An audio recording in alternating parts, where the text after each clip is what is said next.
the style of game that I knew that I guess I kind of knew in the back of my head that I always wanted. Kind of always wanted a play style that was a little bit more geared towards just being able to have kind of a little bit more fun. It didn't have to be so serious and serious storytelling.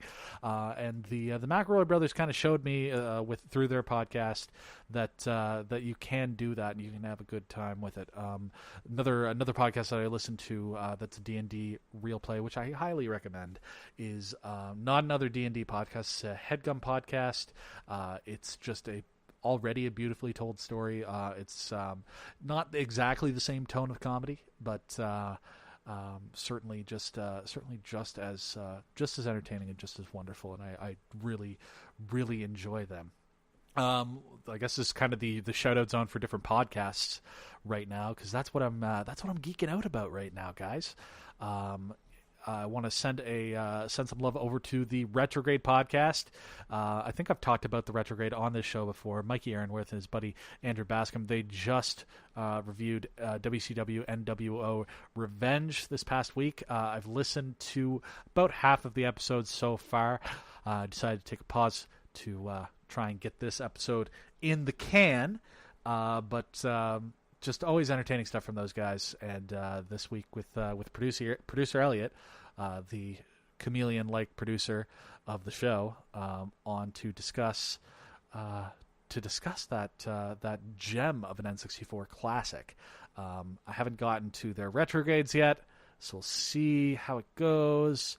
I think that they're going to enjoy it. I think it's still a pretty well liked title. It's not No Mercy, don't get me wrong. WWF No Mercy, from roughly the same era, was of course sort of seen as like the pinnacle, and still is sort of played to this day as the pinnacle of what a wrestling game can be, at least for like a North American audience, which I am. So that's cool. All right, the last little thing I want to cover here on what I'm going to now title Geek Zone is the recent trailers that have been released for both Aquaman and Shazam. Here's the thing, guys. They look really cool, and Jason Momoa looks like a real badass, and Shazam looks like it could be fun. But we've been down this road before with the DC universe, okay? Remember Suicide Squad? Remember Batfleck? Do you remember all that stuff, guys? Because, I don't think that you should trust DC to do a good thing just because they did the one good thing with Wonder Woman. I still haven't seen Wonder Woman, actually. I know that it's a movie that I should see because it was supposed to be very good.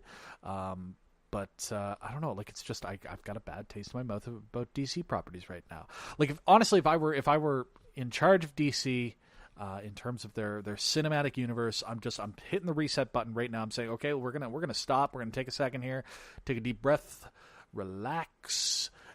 We're gonna call in. We're gonna just take a dump truck full of money and back it up Christopher Nolan's lawn and just say, please do this right, because you did it right with Batman. Maybe the third one wasn't as good as people were hoping, but I think largely that was due to factors outside of your control. Heath Ledger's death, of course. Can you please fix this so that we can compete against a Marvel Cinematic Universe that doesn't even have the use of the X-Men? Can you do something for? They don't have the Fantastic Four. Can you do? We have all of the characters. Can you do something, please? Because the wheels, they're spinning. I don't know. It's just it seems to me like DC Comics. I've never been a huge comic guy, right? I think I've talked about this on the show before. I've never been huge into comics. But it seems to me like DC has sort of the richer, the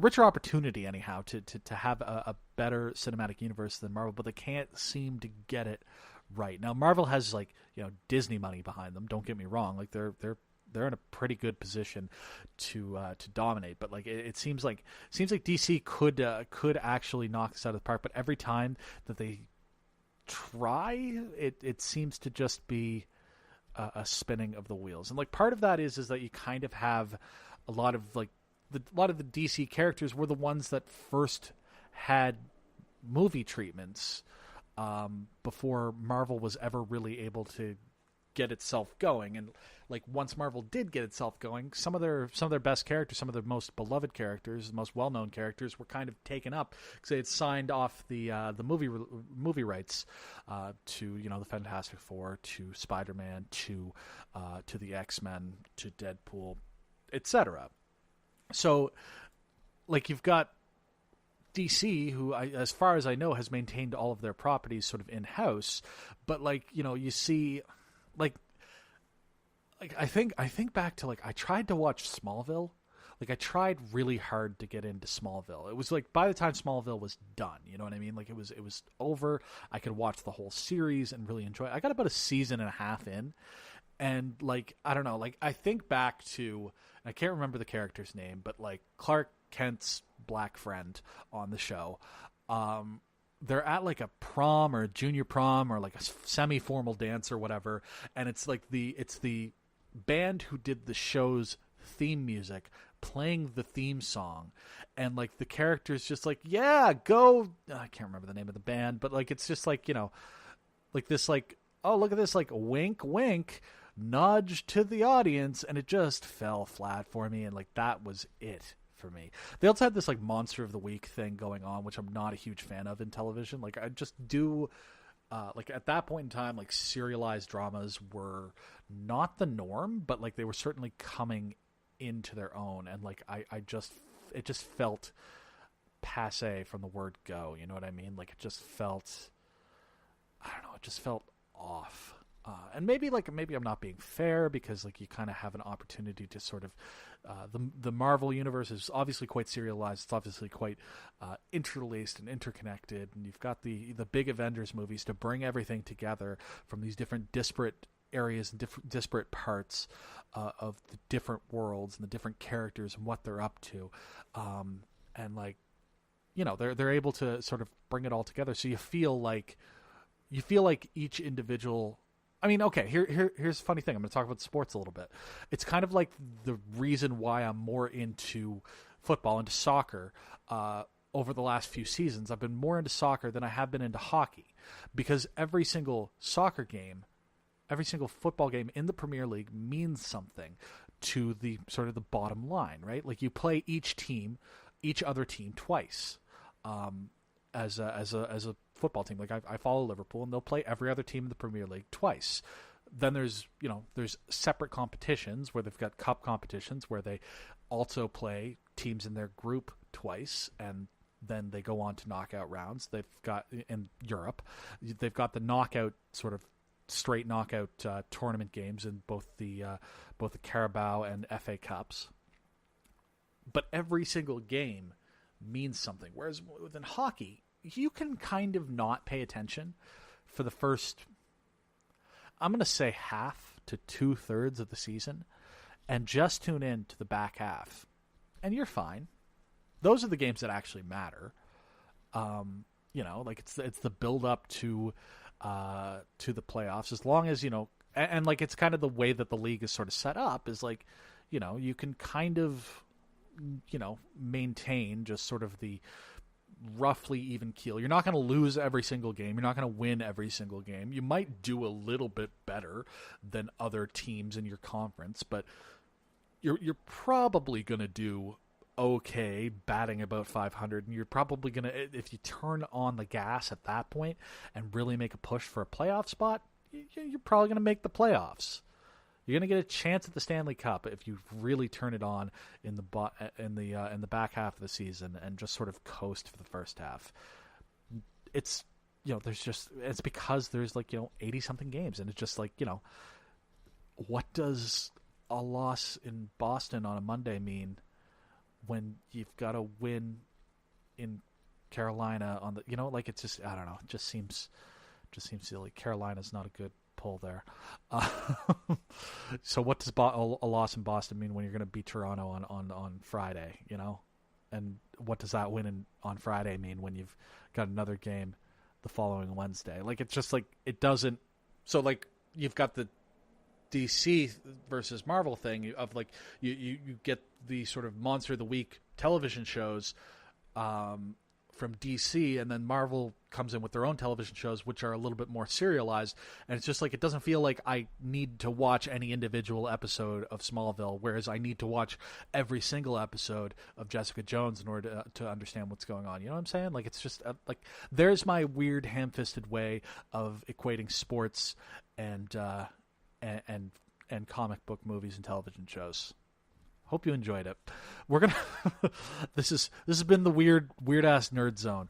We're going to take another little quick break here, and well, holy crap, we're doing okay today. We're gonna get into a few just strange things that happened in the news here in Nova Scotia, and we're gonna wrap up the show because we're getting to that point.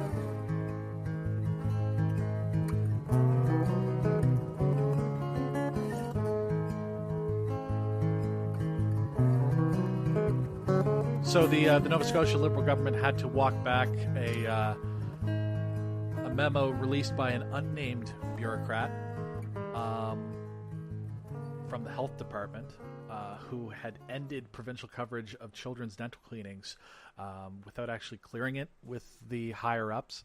This is kind of an interesting story of just like, you know, something got leaked, and it, like, a lot of people sort of see this as like, you know, you know, some of the conversations I've had see it as a kind of a bit of a conspiracy, as conspiratorial, like, they were kind of floating a test balloon there to see what public reaction was going to be to the kids losing their dental coverage.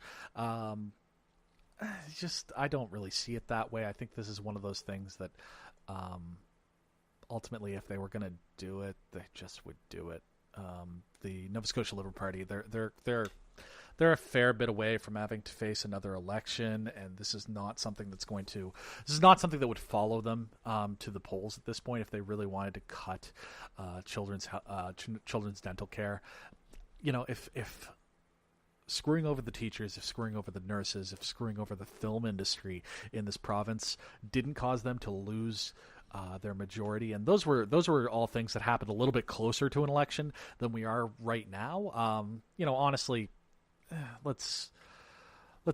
I just don't see how this would be sort of a killing blow for the Liberal Party here in Nova Scotia this far out from an election. So that's all I really have to say about that. I just wanted to mention it because it has been in the news.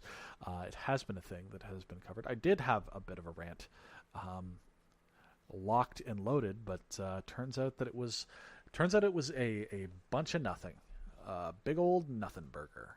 Delicious.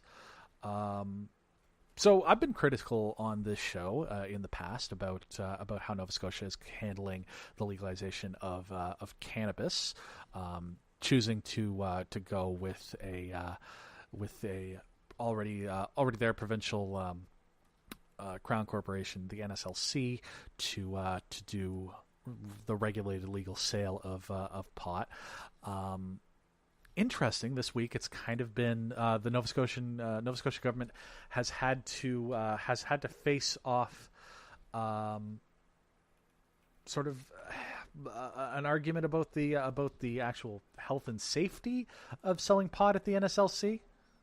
So this is not necessarily a position that I necessarily agree with, but Dr. Simon Sherry of Dalhousie, he is a psychology and neuroscience professor, said that basically the province is kind of making a mistake by, and I think I'm using his words here, co-locating marijuana with alcohol sales, arguing that, well, I'll quote here, why are we marketing cannabis to our population in such a way that's encouraging its use along with alcohol and in a way that's making it seem very appealing? I don't necessarily agree with this, but I think it's an interesting point. I think it's there's certainly an argument to be made, and like I think that a much more convincing argument to me, at the very least, would be, you have folks who maybe do use cannabis, but they don't drink alcohol, and